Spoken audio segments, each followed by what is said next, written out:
રાજકોટના Bhaktinagar police station વિસ્તારમાં ગત 1 ઓગસ્ટના દિવસે જલારામ ચોકમાં મારામારીની ઘટના બની હતી.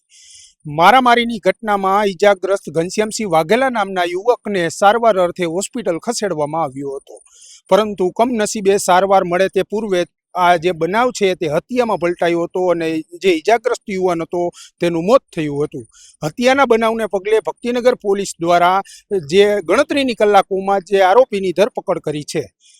શેના કારણે આ આખી હત્યાને અંજામ આપવામાં આવ્યો તો ચાલો જોઈએ વિગતે. ભક્તિનગર પોલીસ સ્ટેશનમાં 1 ઓગસ્ટના રોજ સાંજના 6:30 વાગે એક હત્યાનો બનાવ બનેલો. તેમાં ઘનશ્યામસિંહ વાઘેલા નામના ઈસમ છે તેનું ચક્કુ દ્વારા આ કામના આરોપી છે ધર્મેન્દ્રસિંહ મહેન્દ્રસિંહ વાઘેલા, તેના દ્વારા ખૂન કરવામાં આવેલું અને એ બાબતનો શરૂઆતમાં ગંભીર ઈજા થતાં એમને ગોકુળ હોસ્પિટલમાં દાખલ કરેલા અને ત્યારબાદ બીજા દિવસે એમનું મરણ થતાં ખૂનનો ગુનો દાખલ કરવામાં આવેલ છે અને આ કામની તપાસ પીઆઈ ભક્તિનગર પીઆઈ પરમાર સાહેબ કરી રહ્યા છે અને આગળની તપાસ ચાલુ છે. હાલ આ કારણમાં એવું છે કે અગાઉ પણ આ કામના જે મરણ જનાર છે એમને એમના કૌટુંબિક ભાભી સાથે સંબંધ હોવાના કારણે તેમનો અગાઉ પણ ઝઘડો થયેલો ને એ બાબતે અગાઉ પણ ગુનો દાખલ કરવામાં આવેલો ને આ મરણ જનાર પર હિંસક હુમલો થયેલો ને એમાં બચી ગયેલા અને બીજી વખત આ કામના આરોપી મરણ જનારનું મૃત્યુ થયેલ છે હુમલામાં. મૃતક આ જે સમાધાન જે પહેલો જે કેસ થયેલો એમાં સમાધાન કરવા માટે દબાણ કરતો હતો, એટલે